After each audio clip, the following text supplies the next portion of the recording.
வணக்கம். தமிழ் செய்திகளோடு இணைந்து கொள்ளும் நான் மகளினி கமலநாதன். முதலில் தலைப்புச் செய்திகள். யாழில் கரப்பந்தாட்ட மைதானத்துக்குள் வாழ்வெட்டு இளைஞர் படுகாயம். மாகாண சபை முறைமை பிரச்சினைகளுக்கு தீர்வாக அமையாது அனுரகுமார. சாதகமான தீர்வொன்றில் மீண்டும் தொழிற்சங்க நடவடிக்கை புகையிரத நிலைய அதிபர்கள் சங்கம். கூட்டணி தொடர்பாக தீர்மானிக்கவில்லை. வாக்கு வேட்டைக்கு வடக்கை நோக்கி படியெடுக்கும் போலி அரசியல்வாதிகள். ஜனாதிபதி ரணில் விக்ரமசிங்க மன்னாருக்கு திடீர் விஜயம். மரக்கறிகளின் விலைகளில் மாற்றம். இலங்கை கடற்பரப்பில் நுழைவதை தவிர்க்க இயலாத தமிழக மீனவர்கள். வெளிநாட்டு வேலைவாய்ப்பு மோசடி. வேலைவாய்ப்பு பணியகம் விடுத்துள்ள அறிவிப்பு. பிரபாகரனுக்கு நன்றி கூற வேண்டும் அமைச்சர் டக்ளஸ் தேவானந்தா. வாகன இறக்குமதி ராஜாங்க அமைச்சர் வெளியிட்டுள்ள விசேட தகவல். மீனவர்களின் பிரச்சினை. இந்திய வெளியுறவுத்துறை அமைச்சருடன் விசேட சந்திப்பு. இனி வருவன விரிவான செய்திகள். முதலில் இலங்கை செய்திகள். யாழ்ப்பாணத்தில் கொடிகாம பிரதேசத்தில் கரப்பந்தாட்ட இறுதிப் போட்டி நடைபெற இருந்த நிலையில் மைதானத்துக்குள் அத்துமுறை நுழைந்து வன்முறை கும்பலிட்டு வாழ்வெட்டு தாக்குதலை மேற்கொண்டதில் இளைஞர் ஒருவர் படுகாயமடைந்துள்ளார். இந்த சம்பவத்தில் மேசாலை பகுதியைச் சேர்ந்த 25 வயதுடைய சிவகுமார் ராகுல் என்ற இளைஞரை படுகாயமடைந்த நிலையில் சாவகச்சேரி ஆதார வைத்தியசாலையில் அனுமதிக்கப்பட்டுள்ளார். 12 பேரை கொண்ட வன்முறை கும்பலில் 4 பேரை மடகு பிடித்த பிரதேச மக்கள் அவர்களை மின்கம்பங்களில் கட்டி வைத்திருந்ததாக தெரிவிக்கப்படுகிறது. இதனைத் தொடர்ந்து கொடிகாம போலீசார் சந்தேக நபர்களை மீட்டு போலீஸ் நிலையத்தில் தடுத்து வைத்துள்ளனர். விளையாட்டுக் கழகம் ஒன்றினால் கரப்பந்தாட்ட சுற்றுப் போட்டியொன்று நடத்தப்பட்டு வந்த நிலையில் அதன் இறுதிப் போட்டி நேற்றைய தினம் சனிக்கிழமை நடைபெற இருந்தது. இதன்போது இந்த தாக்குதல் மேற்கொள்ளப்பட்டுள்ளதுடன் மேலதிக விசாரணைகளை போலீசார் மேற்கொண்டு வருகின்றனர். மாகாண சபையை அனைத்து பிரச்சினைகளுக்கும் தீர்வாக நாங்கள் ஏற்றுக்கொள்ள மாட்டோம் என தேசிய மக்கள் சக்தியின் தலைவரும் நாடாளுமன்ற உறுப்பினருமான அனுரகுமார திசாநாயக்க தெரிவித்துள்ளார். லண்டனில் நடைபெற்ற மக்கள் சந்திப்பில் உரையாற்றிய போதே அவர் இதனை தெரிவித்துள்ளார். இவ்விடயம் தொடர்பாக அவர் மேலும் தெரிவிக்கையில், மாகாண சபை இந்த அனைத்து பிரச்சினைகளுக்கும் தீர்வாக நாங்கள் ஏற்றுக்கொள்ள மாட்டோம். ஏனெனில் இந்த மாகாண சபையானது தங்களுக்கான உரிமை என தமிழ் மற்றும் முஸ்லிம் மக்கள் நம்புகின்றனர். எனவே மாகாண சபை யாரேனும் நீக்குவதாக நினைத்தால் அது தமிழ் மற்றும் முஸ்லிம் மக்களின் உரிமையை பறிப்பதாக அமைத்துவிடும். இதனால் மீண்டும் தேவையற்ற பிரச்சினைகள் தோற்றப்பெறும். ஆகவே தமிழ், சிங்களம் மற்றும் முஸ்லிம் மக்களிடையே நல்லிணக்கத்தை உருவாக்கி தேசிய ஒற்றுமையை ஏற்படுத்துவதற்கான புதிய வழியை கண்டறியும் வரை மாகாண சபை முறைமையை அவ்வாறே முன்னெடுத்துச் செல்லப்படும். எனினும் இது ஒரு தற்காலிக தீர்வாக அமையுமே தவிர நிரந்தர தீர்வாக அமையாது. இதேவேளை பெருந்தோட்ட மக்களின் காணி, வீடு, கல்வி உள்ளிட்ட பல்வேறு பிரச்சினைகளுக்கு நாங்கள் உரிய தீர்வை பெற்றுக் கொடுப்பதற்கு மலையகம் என்ற கொள்கையை வெளியிட்டுள்ளோம். அனைத்து பிரச்சினைகளுக்கும் அதிகார பகிர்வை மையமாக கொண்டே நகர்கின்றன. ஆகவே தற்போதுள்ள மாகாண சபை முறைமையை அவ்வாறு முன்னெடுத்துச் செல்ல வேண்டும். பொதுமக்களிடமிருந்து எமக்கு அதிகாரம் கிடைக்கின்றதுடன் அந்த அதிகாரத்தை பயன்படுத்துவதற்கான வரையறைகளை அரசியலமைப்பு எமக்கு வழங்குகின்றன. ஆகவே மக்களின் நம்பிக்கையில் எமக்கு கிடைத்துள்ள அதிகாரத்தை மக்களின் எதிர்பார்ப்புகளையும் நிறைவேற்றுவதற்காக பயன்படுத்துவதற்கு நாங்கள் அஞ்சப் போவதில்லை. நாங்கள் ஆட்சிக்கு வருவதற்கு முயற்சிக்கின்றமையானது முடிந்த அளவுக்கு இனவாதத்தை தோற்கடிப்பதற்காகவும், இனவாதம் அவ்வாறு இருக்குமாக இருந்தால் நாங்கள் ஆட்சிக்கு வர மாட்டோம். எனவே நாங்கள் ஆட்சிக்கு வரும்போது இனவாதம் தோன்றியிட்டிருக்கும் என அனுரகுமார திசாநாயக்க மேலும் தெரிவித்துள்ளார். சேவை துறையில் நிலவும் அடிப்படை பிரச்சினைகளுக்கு அரசு சேவை ஆணைக்குழு 18ஆம் தேதி சாதகமான தீர்வினை வழங்காவிட்டால் எவ்வித பேச்சுவார்த்தையிலும் ஈடுபடாமல் தொழிற்சங்க நடவடிக்கையில் ஈடுபடுவோம் என புகையிரத நிலைய அதிபர் சங்கத்தின் தலைவர் தெரிவித்துள்ளார். பதவி உயர்வு, ஆட்சேர்ப்பு ஆகியவற்றில் நிலவும் பிரச்சினைகளுக்கு தீர்வு கோரி புகையிரத அதிபர் சங்கத்தினர் தொழிற்சங்க நடவடிக்கையில் ஈடுபடுவதாக 14ஆம் தேதி அறிவித்திருந்தனர். இதனையடுத்து புகையிரத நிலைய அதிபர் சங்கத்தின் முன்வைத்துள்ள கோரிக்கை தொடர்பில் புகையிரத திணைக்களத்தின் நிறைவேற்று சபை பேச்சுவார்த்தையில் ஈடுபட்டுள்ளது. அதற்கமைய நிறைவேற்று சபையின் உறுதியான தீர்வு எட்டப்படாத நிலையில் பதில் புகையிரத பொது முகாமையாளர் உட்பட புகையிரத நிலைய அதிபர் சங்கத்தினர், பதில் போக்குவரத்து அமைச்சர் லசந்த அலக்கியவன உட்பட போக்குவரத்து அமைச்சின் செயலாளர் ஆகியோருடன் பேச்சுவார்த்தையில் ஈடுபட்டனர். போக்குவரத்து பதில் அமைச்சருடன் இடம்பெற்ற பேச்சுவார்த்தையை தொடர்ந்து தொழிற்சங்க நடவடிக்கையில் ஈடுபடும் தீர்மானத்தை கைவிட்டுள்ளனர். பிரச்சினைக்கு தீர்வு காண வழங்கப்பட திட்டத்தில் ஒரு சில தொழில்நுட்ப கோளாறுகள் காணப்படுவதால் இறுதி தீர்மானம் எடுக்க தாமதமாக உள்ளது என அரசு சபை ஆணைக்குழு அறிவித்துள்ளது. அத்தோடு இது தொடர்பான உறுதியான தீர்மானத்தை எதிர்வரும் 18ஆம் தேதி அறிவிப்பதாக அரசு சபை ஆணைக்குழு தெரிவித்துள்ளது.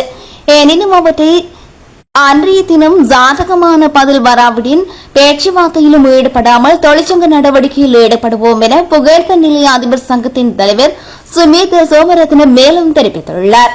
ஸ்ரீலங்கா சுதந்திர கட்சியின் முன்னாள் தலைவர் கட்சியை வீழ்ச்சி பாதைக்கு கொண்டு சென்றிருக்காவிடில் ஜனாதிபதி தேர்தல் வேட்பாளர் ஒருவரை முன்னிறுத்தியிருக்க முடியும் என அமைச்சர் மஹிந்த அமரவீர தெரிவித்துள்ளார். கொழும்பில் இன்று ஊடகங்களுக்கு கருத்துரைக்கையில் அமைச்சர் இதனை குறிப்பிட்டுள்ளார். ஸ்ரீலங்கா சுதந்திர கட்சி வீழ்ச்சி பாதையில் மீண்டும் வருகிறது. எமது அரசியல் நடவடிக்கைகளை நாம் முன்னெடுத்து வருகின்றோம். மாவட்ட ரீதியில் மாபெரும் மக்கள் சந்திப்புகளை நடத்தி வருகின்றோம். அண்மையில் அம்பாந்தோட்டை பகுதியில் மக்கள் சந்திப்பு ஒன்று ஏற்பாடு செய்திருந்தோம். வெற்றிகரமாக அமைந்தது. அம்பாறை, பதுளை, புத்தளம், கொரோனாக்கள் போன்ற மாவட்டங்களில் விரைவில் மக்கள் சந்திப்புகளுக்கு ஏற்பாடு செய்துள்ளோம். ஸ்ரீலங்கா சுதந்திர கட்சியின் முன்னாள் தலைவர் கட்சியை வீழ்ச்சி பாதைக்கு கொண்டு சென்றார். ஸ்ரீலங்கா சுதந்திர கட்சி வீழ்ச்சியடைந்திருக்காவிட்டால் கட்சி சார்பாக ஜனாதிபதி வேட்பாளர் ஒருவரை முன்னிலைப்படுத்தியிருப்போம்.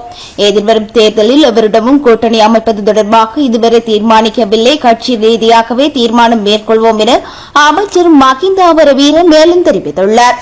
13வது திருத்தம் அரசியலமைப்பில் உள்ளடக்கப்பட்ட ஒன்றாகும் என்பதால் குறித்த திருத்தத்தில் காணப்படும் குறைநிறைகள் நிவர்த்தி செய்ய வேண்டியது தற்போதைய தேவையாகும் என முன்னாள் அமைச்சர் ரவிகர்ண நாயக்க குறிப்பிட்டுள்ளார். கொழும்பில் ஊடகங்களுக்கு கருத்து தெரிவித்த போதே அவர் இதனை குறிப்பிட்டுள்ளார். சில அரசியல்வாதிகள் வடக்கில் கூறும் கருத்தினை தெற்கில் கூற அச்சப்படுவதுடன் 13வது திருத்தத்தை நடைமுறைப்படுத்தப் போவதாகவும் கூறுவதானது அரசியல் இருப்பை தக்கவைப்பதற்கான முயற்சியாகும். இது வடக்கு மக்களின் வாக்குகளை இலக்கு வைத்து அவர்களை ஏமாற்றும் செயலாகும். 13வது திருத்தம் அரசியல் அமைப்பில் உள்ளடக்கப்பட்ட ஒன்றாகும். ஒரு சில அரசியல்வாதிகள் வடக்கில் கூறும் கருத்தினை தெற்கில் கூற அச்சப்படுகின்றனர்.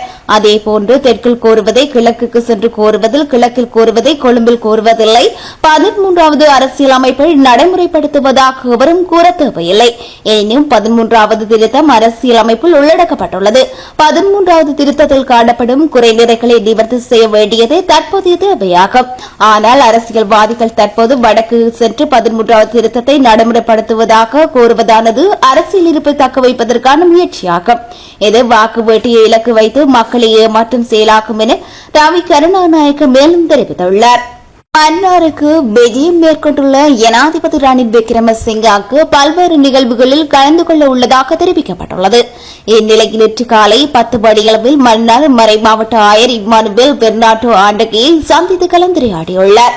மன்னார் ஆயர் இல்லத்தில் குறித்த சந்திப்பு நடைபெற்றதுடன் அவருடன் கலந்துரையாடலை மேற்கொண்டு ஜனாதிபதி மன்னர் ஆயரிடம் ஆசி பெற்றார். ஜனாதிபதி ரணில் விக்ரமசிங்கவின் மன்னார் விஜயத்தையொட்டி மாவட்டத்தில் பல பாகங்களில் பாதுகாப்பு பலப்படுத்தப்பட்டுள்ளமை குறிப்பிடத்தக்கது. மரக்கறிகளின் விலைகளில் மாற்றம் ஏற்பட்டுள்ளதாக சந்தை நிலவரங்கள் தெரிவித்துள்ளன. அதன்படி வெள்ளியாங்குட மெரிக் சந்தையில் 1 கிலோ கேரட் 300 ரூபாவாகவும், 1 கிலோ போச்சி 500 ரூபாவாகவும், 1 கிலோ பீட்ரூட் 450 ரூபாயாகவும், 1 கிலோ லேக்ஸ் 500 ரூபாயாகவும் விற்பனை செய்யப்பட்டுள்ளது. அத்தோடு 1 கிலோ தக்காளி 400 ரூபாவாகவும், 1 கிலோ பச்சை மிளகாய் 300 ரூபாவாகவும், 1 கிலோ கறி மிளகாய் 450 ரூபாவாகவும், 1 கிலோ கத்திரிக்காய் 460 ரூபாயாகவும் விற்பனை செய்யப்பட்டுள்ளது. மேலும் 1 கிலோ தேசிக்காய் 1200 ரூபாவாகவும், 1 கிலோ இஞ்சி 2700 ரூபாயாகவும் விற்பனை செய்யப்பட்டுள்ளது. தமிழக மீனவர்கள் தமது கடற்பரப்பில் அத்துமீறி நுழைந்து கடல் வளங்களை சூறையாடுவதால் தமது வாழ்வாதாரம் மிகவும் பாதிக்கப்படுவதாக வடமாகாண மீனவர்கள் தொடர்ச்சியாக கூறி வருகின்றனர். இந்நிலையில் தமிழ்நாட்டு மீனவர்கள் இலங்கை கடற்பரப்பில் நுழைவது தவிர்க்க இயலாது என தமிழகத்தின் ராமேஸ்வரத்தை சேர்ந்த மீனவர் தலைவர் ஒருவர் கூறியுள்ளார். இலங்கை மீனவர்களின் வாழ்வாதாரத்தை ஒருபோதும் பாதிக்கும் நோக்கம் தமிழக மீனவர்களுக்கு கிடையாது எனவும் அவர்களின் பிரச்சினைகளை உணர்ந்து சகோதர மனப்பான்மையுடனே தாம் செயற்படுவதாகவும் ராமேஸ்வரத்தில் உள்ள அனைத்து இயந்திர மயமாக்கப்பட்ட படகு உரிமையாளர்கள் சங்கத்தின் தலைவர் தெரிவித்துள்ளார். எனினும் இந்திய மீனவர்கள் எல்லை தாண்டி மீன்பிடிப்பதை தடுக்க வேண்டும் என வடக்கு மாகாண மீனவர்கள் ஜனாதிபதி ரணில் விக்ரமசிங்கவிற்கு கடிதம் ஒன்று எழுதியுள்ள நிலையில் தமிழக மீனவர்களின் இந்த கருத்து மீனவர்களிடையே அச்சத்தை மேலும் அதிகரித்துள்ளது. உறுதியாகவும் இந்திய மீனவர்களின் சட்டவிரோத நுழைவு மற்றும் மீன்பிடியை தடுக்க வேண்டும் என வடமாகாண மீனவ கூட்டுறவு சம்மேளனத்தின் தலைவர் ஜனாதிபதி ரணில் விக்ரமசிங்கவுக்கு எழுதியுள்ள கடிதத்தில் வலியுறுத்தப்பட்டுள்ளது. இந்நிலையில் இலங்கை கடற்பரப்பில் தமிழ்நாட்டு மீனவர்கள் நுழைவது திட்டமிட்ட ஒன்றல்ல என்றாலும் அதை தவிர்க்க முடியாமல் உள்ளதாக இரு நாடுகளுக்கும் இடையான கடற்பரப்பு மிகவும் குறுகியது எனவும் வடக்கு உரிமையாளர்கள் சங்கத்தின் தலைவர் கேசராசா தெரிவித்துள்ளமை வடமாகாண மீனவர்களை மேலும் அச்சத்துக்குள்ளாக்கியுள்ளது. ரொமேனியாவில் தொழில் பெற்றுத் தருவதாக கூறி இடம்பெற்ற பாரிய வெளிநாட்டு வேலைவாய்ப்பு மோசடி தொடர்பில் தகவல் வெளியாகியுள்ளதாக வெளிநாட்டு வேலைவாய்ப்பு பணியகம் தெரிவித்துள்ளது. அத்தோடு இச்சம்பவம் தொடர்பில் மாத்தறையில் நிறுவனம் ஒன்றை நடத்தி சென்ற சந்தேக நபர் கைது செய்யப்பட்டுள்ளதாகவும் இலங்கை வெளிநாட்டு வேலைவாய்ப்பு பணியகம் மேலும் தெரிவித்துள்ளது. சந்தேக நபர் ருமேனியாவில் தொழில் பெற்றுத் தருவதாக கூறி பலரிடம் பண மோசடியில் ஈடுபட்டுள்ளதாகவும் அதன்படி 130 லட்சம் ரூபாய்க்கு அதிக தொகையை பணத்தை அவர்கள் மோசடி செய்துள்ளதாகவும் இலங்கை வெளிநாட்டு வேலை பணியகம் தெரிவித்துள்ளது. இது தொடர்பில் வெளிநாட்டு வேலைவாய்ப்பு பணியகத்துக்கு 53 முறைப்பாடுகள் கிடைக்கப்பட்டுள்ளதாக தெரிவிக்கப்பட்டுள்ளது. மோசடியுடன் தொடர்புடைய நிறுவன வேலைவாய்ப்பு பணியகத்தில் ஏற்கனவே பதிவு செய்யப்பட்டுள்ளதாகவும் நிறுவனத்துக்கான அனுமதி பத்திரம் கடந்த பிப்ரவரி மாதம் 29ஆம் தேதியுடன் காலாவதியாகியுள்ளதாகவும் தெரிவிக்கப்பட்டுள்ளது. இதனையடுத்து இச்சம்பவம் தொடர்பில் கைது செய்யப்பட்ட பிரதான சந்தேக நபர் மாத்தறை நீதிவான் நீதிமன்றத்தில் முன்னிலைப்படுத்தப்பட்ட பின்னர் 5 லட்சம் ரூபாய் பெறுமதியான 2 சரீர பிணைகளில் விடுவிக்கப்பட்டுள்ளதாக இலங்கை வெளிநாட்டு வேலைவாய்ப்பு பணியகம் தெரிவித்துள்ளது. அத்துடன் சந்தேக நபர் வெளிநாடு செல்ல தடை விதித்து உத்தரவு பிறப்பிக்கப்பட்டுள்ளமையும் குறிப்பிடத்தக்கது. விடுதலை புலிகளின் தலைவர் பிரபாகரனுக்கு புலம்பெயர் தேசத்தில் உள்ள தமிழ் மக்கள் நன்றியுள்ளவர்களாக இருக்க வேண்டும் என கடத்தொழில் அமைச்சர் டக்ளஸ் தேவானந்தா தெரிவித்துள்ளார். கிளிநொச்சியில் இடம்பெற்ற ஊடக சந்திப்பில் அமைச்சர் இதனை தெரிவித்திருந்தார். இவ்விடயம் தொடர்பாக அவர் மேலும் தெரிவிக்கையில், தமிழ் தலைமகன் சுய லாப அரசியலை மேற்கொண்டதால் அவை எமது மக்களுக்கு சாபக்கேடான விடயத்தை ஏற்படுத்தியிருந்தன. பல தமிழ் தலைவர்கள் எமது பிரச்சினைகளை தீரா பிரச்சினைகளாக வைத்திருப்பதை விரும்பினார்கள். இதுவே அவர்கள் தமது அரசியல் நடவடிக்கைகளை கொண்டு செல்வதற்கு துணை புரிகிறது. விடுதலை புலிகளின் தலைவர் பிரபாகரனுக்கு புலம்பெயர் தமிழர்கள் நன்றி தெரிவிக்க வேண்டும். ஏனெனில் யுத்தத்தினால் புலம்பெயர்ந்தவர்கள் இன்று பல நாடுகளில் நன்றாக இருக்கின்றார்கள். இலங்கை இந்திய ஒப்பந்தத்தை நடைமுறைப்படுத்துவதை இலங்கைக்கு இந்திய ராணுவத்தினரை அனுப்பி வைத்ததுடன் தெற்கில் ராஜதந்திர ரீதியிலான நடவடிக்கையை முன்னெடுத்தனர். அதனை அடித்து தடியால் கூட அதனை தொடமாட்டோம் என கோரி குழப்பங்களை உண்டு பண்ணினார்கள். அதன் பின்னர் என்ன நடந்தது என உங்களுக்கு தெரியும். அண்மையில் பழைய நண்பர் சுரேஷ் பிரேமச்சந்திரனுடன் கதைக்கு சந்தர்ப்பம் கிடைத்தது. அதன்போது இலங்கை இந்திய ஒப்பந்தத்தின் பிரகாரம் 13 அமல்படுத்தி இருந்தால் இன்றைக்கு தமிழ் மக்கள் எங்கேயோ இருந்திருப்பார்கள் என கூறினேன். அவரும் அதனை ஏற்றுக்கொண்டதை போல் இருந்தது. நமது பிரச்சினைகளை நாங்களே தீர்க்க வேண்டும் என மேலும் தெரிவித்துள்ளார். இனி வருவன இந்திய செய்திகள். சமூக நீதி, ஏழைகளுக்கு எதிரான நீட் தேர்வை பாதுகாப்பதை மத்திய அரசு நிறுத்த வேண்டும் என தமிழக முதலமைச்சர் மு க ஸ்டாலின் தெரிவித்துள்ளார். அறிக்கை ஒன்றினூடாக இதனை தெரிவித்துள்ள அவர், நீட் தேர்வை சுற்றி இடம்பெற்று வரும் சர்ச்சைகள் அதன் சமத்துவமின்மையை எடுத்துக் காட்டுவதாக சுட்டிக்காட்டியுள்ளார். மேலும் பல்லாயிரம் ஆண்டுகளாக கல்வி மறக்கப்பட்ட சமுதாயத்தில் ஒடுக்கப்பட்டோரின் முன்னேற்றத்துக்கு நாம் அதிக வாய்ப்புகளை வழங்க வேண்டும் எனவும் அவர் குறிப்பிட்டுள்ளார். ஆனால் அதற்கு மாறாக அத்தகைய மாணவர்களின் வாய்ப்பை நீட் என்ற தேர்வு பறிப்பதாக மு க ஸ்டாலின் குற்றம் சாட்டியுள்ளார். முறைகேடு தொடர்பாக குஜராத் போலீஸ் வழக்கு பதிவு செய்துள்ளதாகவும் அவர் தனது அறிக்கையில் சுட்டிக்காட்டியுள்ளார். மேலும் தகுதியின் அளவாக கருதப்படும் நீட் தேர்வு சமூகத்தின் அனைத்து மட்டங்களையும் பாதிக்கும் ஒரு பரவலான மோசடியாக மீண்டும் தன்னை வெளிப்படுத்தியுள்ளதாக அவர் குறிப்பிட்டுள்ளார். எனவே மாணவர் விரோத சமூக நீதி, ஏழைகளுக்கு எதிரான நீட் தேர்வை பாதுகாப்பதை மத்திய அரசு நிறுத்த வேண்டும் என மு க ஸ்டாலின் தனது அறிக்கையில் வலியுறுத்தியுள்ளமை குறிப்பிடத்தக்கது. விக்கிரவாண்டி இடைத்தேர்தல் சுதந்திரமாக இடம்பெறாது எனவும் இதனாலே தான் அங்கு போட்டியிடவில்லை எனவும் அதிமுக பொதுச் செயலாளர் எடப்பாடி பழனிசாமி தெரிவித்துள்ளார். மதுரையில் ஊடகவியலாளர்களை சந்தித்த போது இதனை தெரிவித்த அவர் 2026 அதிமுக பெரும்பான்மை பெற்று ஆட்சி அமைக்கும் எனவும் குறிப்பிட்டுள்ளார். இதன்போது மேலும் கருத்து எடப்பாடி பழனிசாமி ஈரோடு கிழக்கு சட்டசபை இடைத்தேர்தலின் போது 36 இடங்களில் மக்களை பட்டியலில் அடைத்து வைத்ததாகவும் அங்கு ஜனநாயக படுகொலை நடைபெற்றதாகவும் அவர் குறிப்பிட்டுள்ளார். அத்துடன் மாநில அரசுக்கு தேர்தல் ஆணையகம், போலீஸ் அரசு அதிகாரங்கள் துணை நிற்பதாகவும் அவர் தெரிவித்துள்ளார். இனி வருவன உலக செய்திகள். தென் சீன கடல் பகுதியில் சீனா புதிய சட்டம் ஒன்றை அமல்படுத்தியுள்ளதாக சர்வதேச ஊடகங்கள் செய்தி வெளியிட்டுள்ளன. இந்த புதிய சட்ட விதிமுறைகளின்படி எல்லை நுழைவு மற்றும் வெளியேறு நிர்வாகத்தை மீறியதாக சந்தேகிக்கப்படும் வெளிநாட்டவர்களை தடுத்து வைக்க முடியும். அதன்படி அவர்கள் 60 நாட்கள் வரை சீன கடலோர காவல் படையினரால் காவலில் வைக்க அனுமதிக்கப்பட்டுள்ளது. மேலும் சீனாவின் பிராந்திய கடல் மற்றும் அருகிலுள்ள கடல் பகுதிகள் சட்டவிரோதமாக நுழைந்த வெளிநாட்டு கப்பல்கள் தடுத்து வைக்கப்படலாம் எனவும் குறித்த புதிய சட்ட விதிகளில் குறிப்பிடப்பட்டுள்ளது. இதற்கு கடும் கண்டனம் வெளியிட்டுள்ள பிலிப்பைன்ஸ், சீனா கடலோர காவல் படையினரின் நடவடிக்கைகள் காட்டும் மிராண்டித்தனமானது எனவும் மனிதாபிமானமற்றது எனவும் விமர்சித்துள்ளது. தென் சீன கடல் பகுதி முழுவதும் தங்களுக்கு சொந்தமானது என தெரிவித்து வரும் சீனா அந்த கடல் பகுதியில் செயற்கையாக உருவாக்கப்பட்ட தீவுகளை அமைத்துள்ளது. இதற்கு பிலிப்பைன்ஸ், மலேசியா, தாய்வான், வியட்நாம் ஆகிய நாடுகள் எதிர்ப்பு தெரிவித்து வருகின்றன. ரஷ்ய ஜனாதிபதி புடின் தெரிவித்துள்ள போர் நிறுத்த கோரிக்கைகள் நிறைவேற்றப்பட்டாலும் அவர் தனது இராணுவ தாக்குதலை நிறுத்த மாட்டார் என உக்ரைன் ஜனாதிபதி தெரிவித்துள்ளார். நேட்டோ அமைப்பின் உக்ரைன் இணைய முயற்சித்தால் உக்ரைன் மீது ரஷ்யா தொடுத்த போர் 2 ஆண்டுகளுக்கு மேலாக நீடித்துள்ளது. இந்நிலையில் உக்ரைனுடன் போரை நிறுத்திவிட்டு பேச்சுவார்த்தை நடத்த ரஷ்ய ஜனாதிபதி புடின் 2 நிபந்தனைகளை விதித்துள்ளார். அதன்படி ஆக்கிரமிக்கப்பட்ட 4 பிராந்தியங்களில் இருந்து உக்ரைன் தனது படைகளை திரும்ப பெற வேண்டும் எனவும் நேட்டோவில் சேருவதற்கான திட்டத்தை கைவிட வேண்டும் எனவும் கூறியுள்ளார்.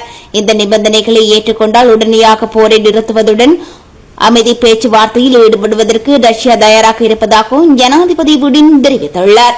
காசாவில் உணவு விநியோகம் சிக்கலில் இருப்பதால் அங்கு பட்டினி காரணமாக ஏராளமான காசா மக்கள் உயிரிழக்கும் அபாயம் ஏற்பட்டுள்ளதாக ஐக்கிய நாடுகள் சபை எச்சரித்துள்ளது.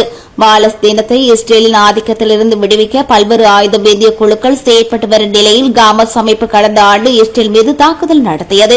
இதனால் இரு நாடுகளுக்கும் இடையில் தற்போது வரை போர் நீடித்து வருவதால் காசாவுக்குள் நிவாரணப் பொருட்கள் ஏதும் கொண்டு செல்ல முடியாத நிலைமை ஏற்பட்டுள்ளது.